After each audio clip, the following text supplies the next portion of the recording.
Objectif 5 du chapitre sur le chômage, c'est le dernier objectif, connaître les principales politiques mises en œuvre pour lutter contre le chômage, politique macroéconomique de soutien de la demande globale, politique d'allègement du coût du travail, politique de formation et politique de flexibilisation pour lutter contre les rigidités du marché du travail.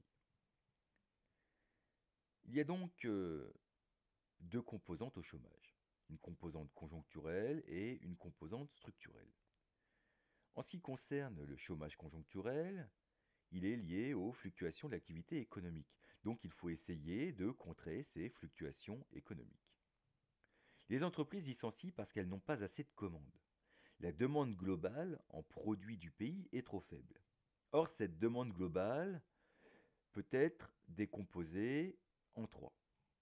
Il y a d'un côté la consommation des ménages, il y a ensuite l'investissement, que ce soit celui des entreprises, avec l'achat de matériel, de locaux, que ce soit celui des administrations, avec la construction de routes, d'écoles, de centrales, que ce soit celui des ménages, avec la construction de maisons.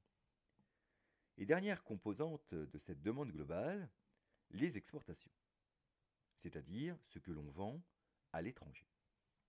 L'État peut ainsi soutenir la consommation en versant des aides comme les indemnités chômage ou des chèques comme ce qui est fait aux États-Unis pour contrer la crise de la Covid. L'État peut aussi baisser les impôts, sur le revenu par exemple, mais c'est rare. L'État peut faciliter l'investissement en baissant les taux d'intérêt avec l'aide de la Banque centrale ou en pratiquant des allègements d'impôts sur l'investissement. Il peut aussi mettre en place de grands plans de relance, comme le New Deal dans les années 30, pour forcer les administrations à dépenser et à faire travailler des entreprises.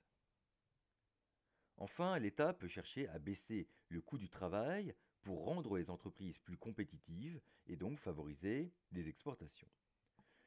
Le but, c'est d'inciter les agents économiques à dépenser pour que les entreprises aient plus de commandes, donc qu'elles embauchent, donc qu'elles versent des salaires qui à leur tour seront dépensés, etc.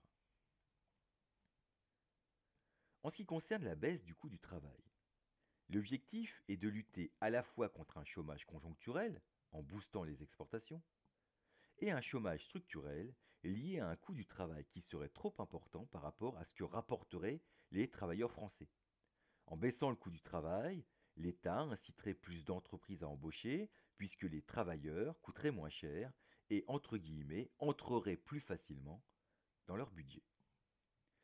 Mais la lutte contre le chômage structurel consiste aussi à flexibiliser l'emploi pour assouplir les rigidités du marché du travail, c'est-à-dire rendre le fonctionnement du marché du travail plus fluide pour que l'ajustement entre l'offre et la demande de travail se fasse plus rapidement. Dans ce cadre, il convient de changer les institutions et notamment d'assouplir les règles de protection de l'emploi et de rassurer les employeurs quant à leur capacité à licencier. La flexibilisation consiste d'ailleurs d'une manière générale à assouplir les contraintes qui pèsent sur les entreprises et dans ce cadre, la disparition ou la baisse du salaire minimum est envisagée. Enfin, une grande partie du chômage étant liée à des problèmes d'appariement, il convient de mettre en place des institutions favorisant la mobilité géographique, des aides à l'installation par exemple, et surtout favorisant la formation des étudiants, des travailleurs et des chômeurs pour accroître leur polyvalence et d'une manière générale leur capital humain. C'est le problème de la lutte contre l'inadéquation des qualifications.